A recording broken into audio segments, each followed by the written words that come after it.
It's the Security Weekly News, episode 295. I'm Doug White, and it's Friday, the 5th of May, 2023. Today we got for you St. Alban's Day, Kimsuky, WinRAR, Microsoft, Fake AI, Siemens, Apple, and more on this episode, along with Aaran Leyland of the Security Weekly News. This is a Security Weekly production for security professionals by security professionals. Please visit securityweekly.com/subscribe to subscribe to all the shows on our network. We interrupt our program to bring you this important message. It's the show that keeps you up to date on the latest security news twice a week, your trusted source for accurate security information and expert analysis. It's time for Security Weekly News. Did you know that Active Directory is exploited in 9 out of 10 cyber attacks?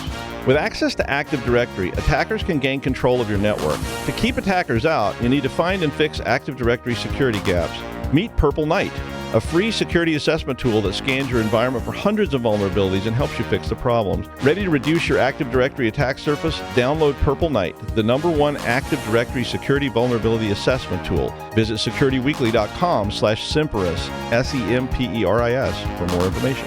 Business Security Weekly is recorded on Mondays at 3 p.m. Eastern Time. Each week, we address the challenges facing CISOs through our guest interviews, including former and active CISOs. Our news segment is focused on leadership and communication to better help security leaders translate and communicate security risks into business risks. Jason Albuquerque, Ben Carr, Tyler Robinson, and others add their expertise to the conversation. I'm Matt Alderman, and I hope you search for Business Security Weekly in your favorite podcast catcher and subscribe to download our latest content.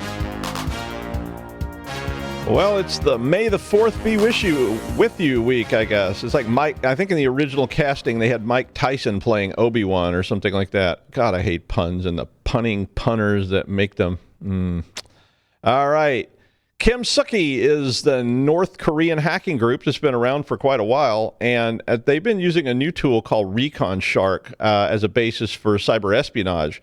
Sentinel Labs reported that Kimsuky is now expanding its scope and is targeting government organizations, research centers, universities, and think tanks in the U.S., in Europe, and Asia, and so forth. South Korean and German authorities warned in March that Kimsuky had begun spreading malicious Chrome extensions targeting Gmail accounts and was also using an Android spyware that could serve as a remote access Trojan for those devices. In August of last year, Kaspersky reported that Kimsuky was targeting politicians, diplomats, university professors, and journalists in South Korea using a multi-state target validation scheme. So they were basically making sure they were getting the people they wanted. So they actually had scripts built that would try to identify who they were dealing with. So they didn't waste their time on people that they weren't interested in. But basically, the group uses, according to this article, well-written and personalized spear phishing emails to infect targets with Recon Shark. This is their new product. This has been a tactic they've always used, though. Kimsuky's always been the people that send out spear phishing emails and so forth. The emails that they're using now contain a link to a password-protected document that's hosted on OneDrive. And when you open it, the downloaded document asks you to enable macros, but this is all starting to fail, I think, on them. But it asks you to, okay the use of macros, and of course you can guess what happens then. Now, when Microsoft disabled macros by default on Windows systems, the Kimsuky has switched to using ISOs and OneNote documents and whatever to get these documents to the users. Recon Shark is a new development, but it is derivative of the Baby Shark malware that they've used in the past. It abuses the WMI to collect information about the infected system. It also checks to see if you have security running, and Sentinel Labs mentioned that they'd had specific checks for Kaspersky, Malwarebytes, and Trend Micro, and Norton. I didn't say anything about Defender, but it exfiltrates data and sends everything to the command and control server with HTTP post request, and it does not store any local artifacts. So it's really hard to tell that you've been infected with this because it just jumps in, does something, and then it shuts down. There's a lot of details in this article about how this malware works and so forth, but I guess my point would be you probably should remind your people that unsolicited files are usually a bad thing. I mean, I keep getting these great job offers from people named Mina that want me to open a file containing the offer. I sure hope I'm not missing out on a great new job opportunity, but I might be, but I'm not going to open those either. Actually, if I do think it's something serious, I usually move it over to a sandbox and open it there, and then find out that, of course, it's some kind of spear phishing attack. Sandworm, which is the infamous Russian APT, they've been linked to an attack on Ukrainian state networks where WinRAR was used to destroy data on government equipment. And I found this a very interesting attack. The Ukrainian Government Computer Emergency Response Team, CERT-UA, it's a lot more romantic sounding in Ukrainian, said that Russian hackers used compromised VPN accounts that did not have multi-factor enabled to access critical Ukrainian state networks. And Sandworm is using, wait for this, they're using a BAT script. I'm like, wow. Talk about, the good old days, but a BAT script, hey, if it works, but a BAT script called RoarBat that they use on Windows. And what happens is the script searches the disk in specific directories for a long list of file extensions. And then what it does is it archives all those files using good old WinRAR. RAR. It's hard to say, right? The rural juror. WinRAR. But when the script runs WinRAR on the files, they do something that I do all the time, actually. They set the -df switch in the command line, and because I have scripts that do this stuff too, because there's certain things that I always have to archive and send to people, but I always use that -df because what it does is that flag deletes all the files as they're archived, so they don't end up sitting on your drive. Now that means that that the archive is all that remains. Now the unarchived files are deleted, but then this script deletes the archive. So they basically move everything into a RAR archive and then delete the archive with the -df. RoarBat runs via a scheduled task. So they push this thing in, and it distributes itself with group policies to all devices. Boy, this sounds familiar. I mean, which is really bad. I mean, group policy will push this thing to everything in the whole system if you've got enough privilege. And then it's a very simple process that's not going to get flagged because it's something people do all the time. Now, on Linux, they do the same sort of thing with a bash script, but instead of WinRAR, they use the good old DD utility, which is available on Linux systems, and they do the very same thing, but now they overwrite the targets with zeros, and DD effectively wipes the files. And I mean, it's a simple tool for a simple job. It's efficient, nasty, but efficient. It's like all that old school stuff. It's basically an easy thing to do if you can get the script embedded with the right level of permissions. So you need to ensure to evaluate your networks and plan for this kind of intrusion. A script like this is really easy to write. I mean, I've written a lot of them for, in labs and things. And, if you can get somebody to run it, it is bad news. I mean, I believe, trust me, and PowerShell is the same way. And I'm sure you could write this in PowerShell. Actually, it would be easier to me than a BAT file, but it might get detected. So that old school thing may be actually avoiding detection because it is so old. Microsoft is allowing Windows admins to be notified by email when a known issue is added to the Windows Release Health section of the Microsoft 365 Admin Center. I was like, great, that sounds like a good idea. Like, let us know when there's something going on and we can mitigate it. But then it was like, but you have to enroll. Okay, well, I can live with that. And you'll receive an email whenever a known issue is added or updated. Okay, well, I'm willing to enroll in something like that. I have Windows servers and I'd like to know when I need to update. I don't have them set on automatic update because then they reboot and so forth. But they're only allowing this for admin roles in organizations with eligible Windows and 365 business subscriptions. I guess because sending emails is so expensive. Why would you limit this? I mean, I'm not even going to talk about it anymore. I mean, it's really annoying that you have to have a premium subscription to be alerted to problems in a product the company makes. I mean, it's their product that I'm using. I mean, I'm not asking them to do my security for me, but if your product has problems, why can't you let me know too? I mean, I know I'm not a VIP Ultra Platinum user, but I'm still subject to the things that you're worried about, and I really would like to be notified about my servers and such.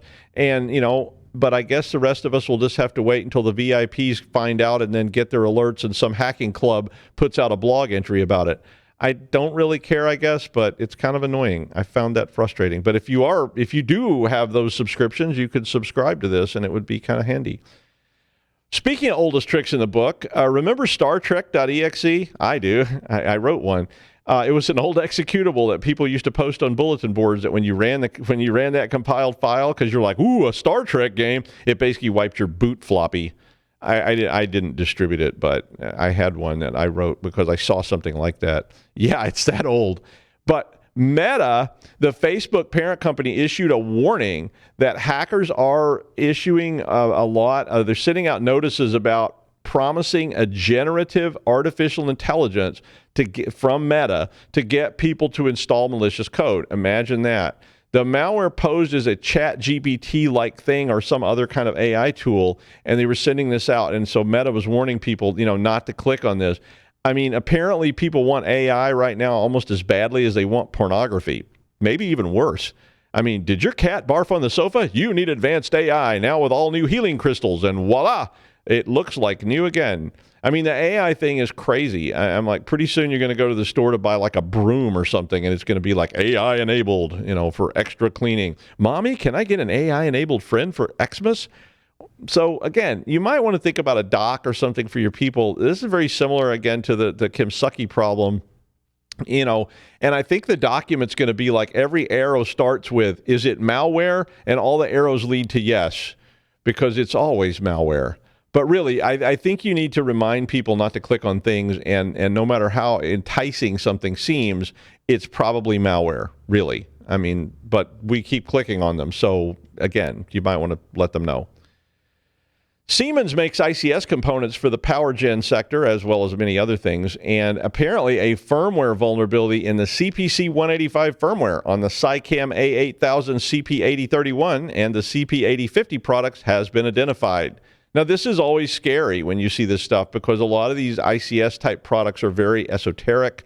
They're hard to update. They may be hard to access physically. I know when I worked at the lab, we had, nuclear reactors and things that had all kinds of little components like this, many of which involved going into radiation zones just to get to these things at all.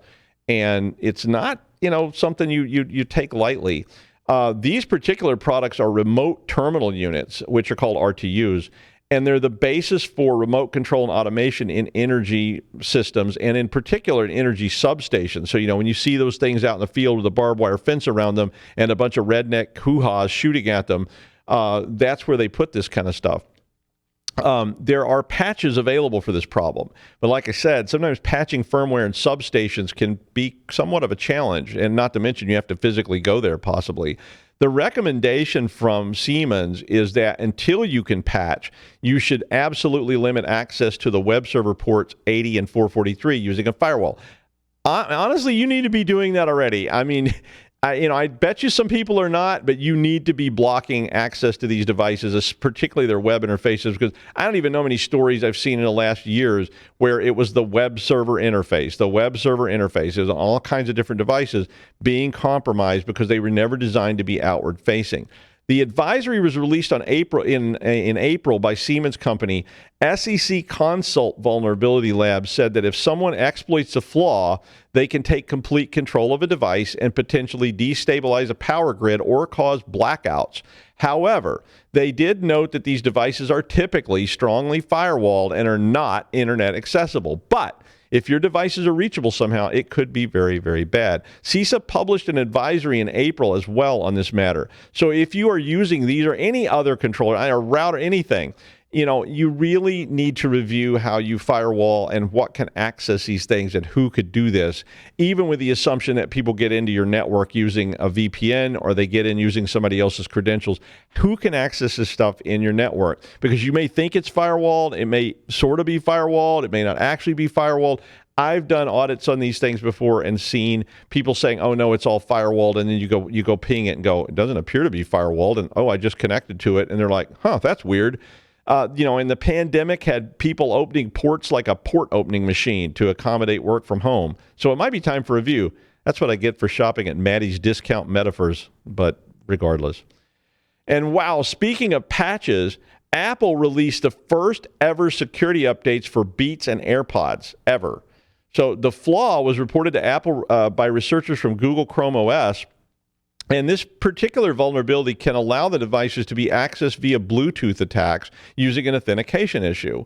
They said that when your headphones are seeking a connection request to one of your previously paired devices, an attacker who is in Bluetooth range, which as we know is not very far, might be able to spot or to spoof the identity source device and gain access to your headphones. So literally, the call is coming from inside the house. Now, it doesn't really say what they can do or if anything had been observed being done, but considering how often we've seen people use AirTags and such things for stalking and other kinds of threats, I guess it would be, a horror movie plot for real if somebody's sitting in a public place and they're grabbing these things. Followed home from the flying food circus. Thanks, John Irving. But the patch for the firmware of AirPods Pro and Max was released on 11 April, and the Beats firmware update for Power Beats Pro and Beats Fit Pro was released this week. So if you have those devices, you may want to download the updates and push them onto your devices. The U.S. White House indicated they would support potential new AI regulations after a meeting with the CEOs of Google, Microsoft, Anthropic, and OpenAI. Now, I always love these hearings where there's a bunch of 80-year-old guys trying to ask questions about tech stuff. Oh, yeah, Mr. Huckerberger, is it possible that was it the Google? Could the Google be used to spread fear and communism to American citizens? Hang on while I check my flip phone. You see that. And then they try to write laws about it. Now, to be fair, some of the lawmakers, we wish you were there, Jim. Some of the lawmakers really do try to get a handle on these things, and the hearings are probably warranted. I'm glad they're looking into it. But U.S. President Joe Biden and Vice President Kamala Harris have released no real specifics on the matter, but they have said they are committed to doing our part to ensure people can safely benefit from AI. Whether or not they know what that even means, I don't know. But hopefully they have people on their staffs that do. Honestly, if you're concerned about this, and you should be, not necessarily because it's a huge threat, but just because you're concerned about how these laws get developed, get involved. Go to the discussion, call your reps and your senators. I'll from personal experience, your reps and senators will usually meet with you if you call them, if you're one of their constituents. And they might even listen to you if you contact them and say, hey, I'm offering to help. Here I am. I work in this field. I'm an expert on this. I know this. I can help you. I'll write a white paper. I'll give you a position paper, whatever. Offer to help. And my experience was that they were pretty responsive to that kind of stuff, unless you're a crackpot, in which case they go, thank you so much, and hang up. Not that they think I'm a crackpot or anything.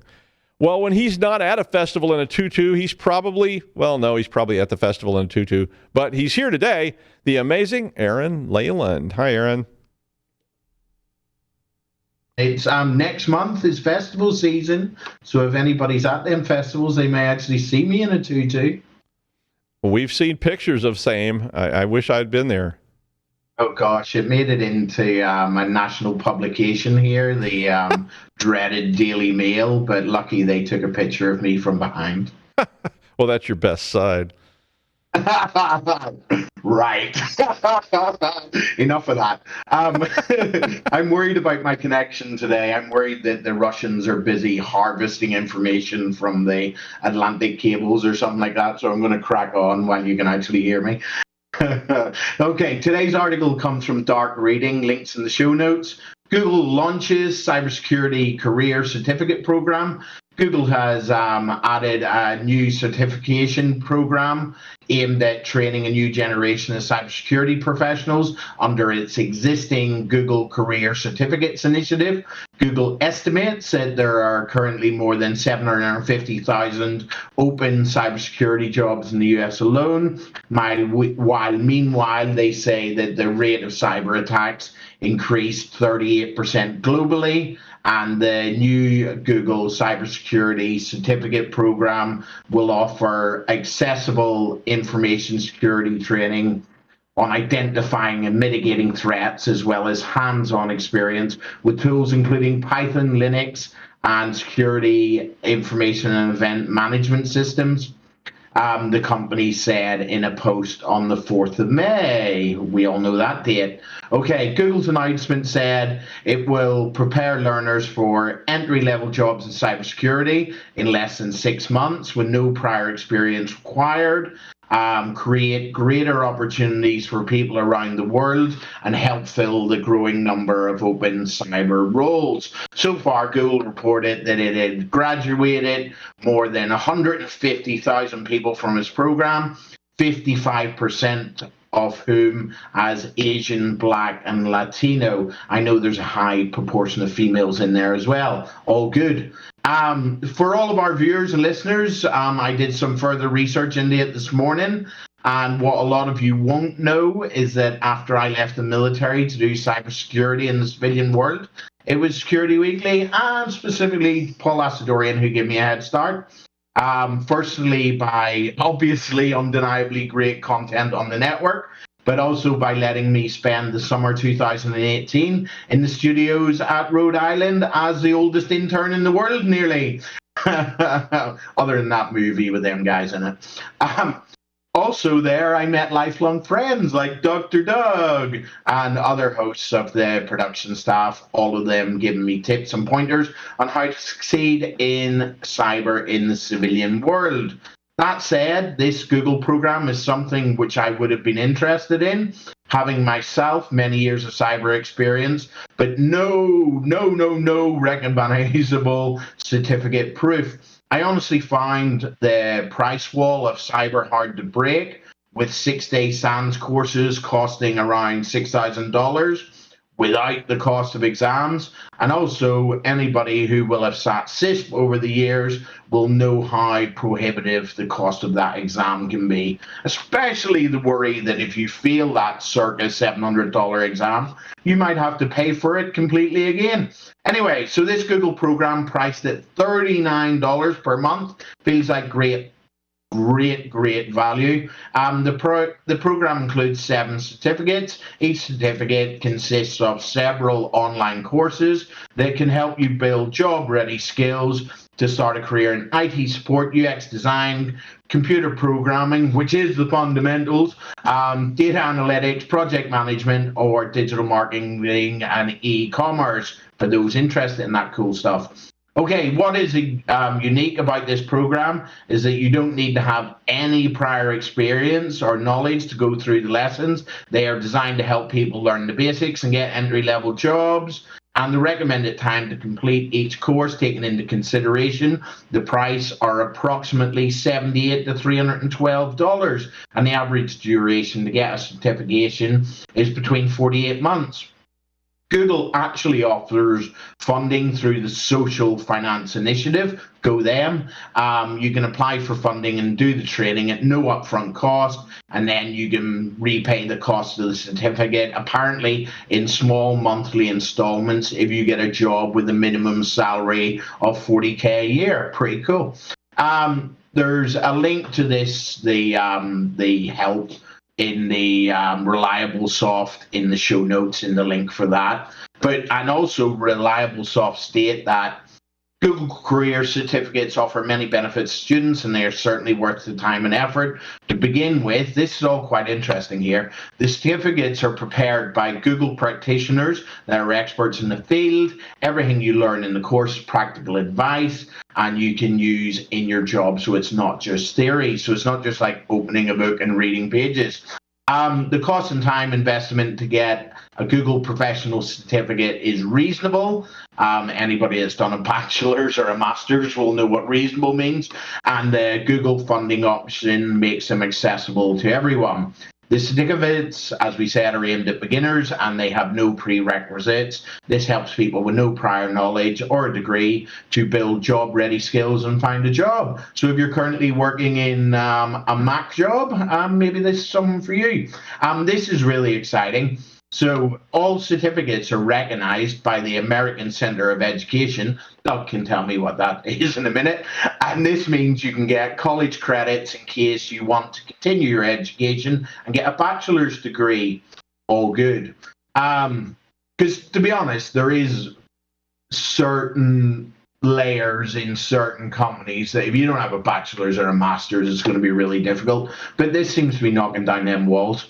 Okay, one of the stronger benefits of Google Certificate is that it opens up new job opportunities. After you complete your certificate, this is really cool, you'll get access to an exclusive job platform connect with over 150 US employers that are accepting candidates who have completed a Google Career Certificate.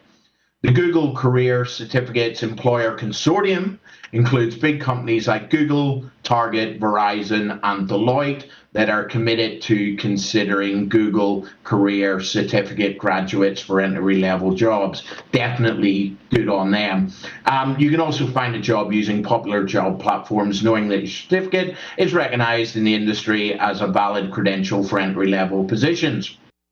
So, from recent experience, I've got to give special mention to John Strand and the team over at Anti-Siphon Training, if that's how you pronounce that, who are blowing the lid off the market, in my opinion, with the very worst SANS quality courses and possibly just complete world-beating training, with also a pay-what-you-can ethos. So many of them courses, meaning generally as low, like 16 hours training for $25, and even a program where some of the courses you can pay $0 if you really require that further assistance.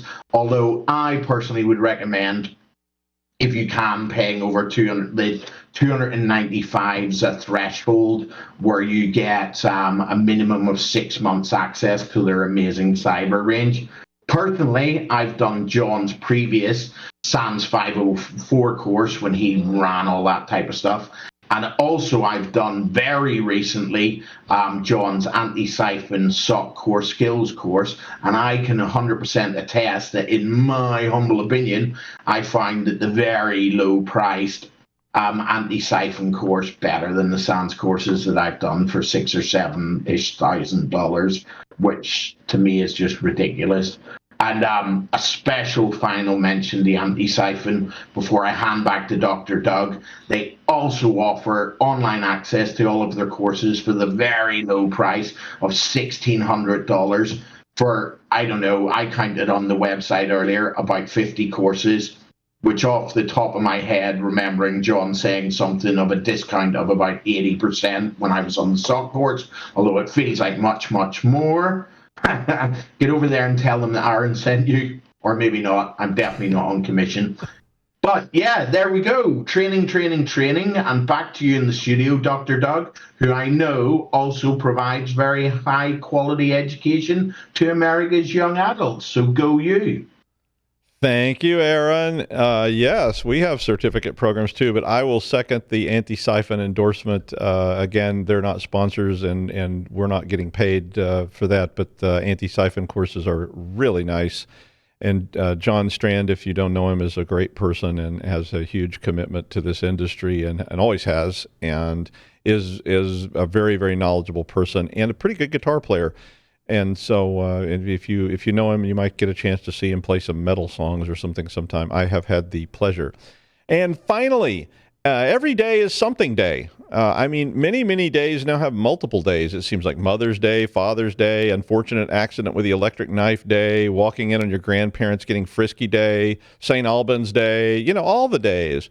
I had never heard of World Password Day before, but apparently it is also the 4th of May. Star Wars Day, and buy your favorite news host a drink day, but not that cheap shit. Reach for the top shelf. Thank you very much. I mean, it is, buy your favorite news host a drink day, but I mean, it's something like that. But anyway, I just added this story because it's written for users. It reads well. It's a little bit, kind of humorous in a way, I think, but at the same time, it's kind of sad humor because you're going, is this true? And I know it is. And it explains how you probably shouldn't set your password to something like Aaron is sexy as hell if you don't want to get compromised. I mean, it also has some handy advice like don't use 1, 2, 3, 4, 5, 6 as a password. But even better, that's even better than using password as a password. I mean, it sounds silly to us, but the reality is, and then a lot of you have done pen tests, and a lot of you have done audits, and a lot of you have done, other stuff. But I mean, we often find passwords that are just ridiculous. I mean, we did that all the time as part of our pen test audit stuff, and I was shocked that people were using password or Gandalf as a password or something like that. But the article actually might be a useful thing to distribute to your people as is, because it is pretty straightforward and written at a level that your users can understand. I mean, but, all that aside, crack your users' passwords, and advise them that we cracked your password. I mean, we used to do that. That helps. But anyway, I will be appearing at the Palmer House in Chicago on May 16th and 17th for the Millennium Alliance CISO meeting. You can still register if you want to attend, and you can buy me that drink then at the open free bar. That's the news. Thanks, Aaron. We'll see you next week on the Security Weekly News.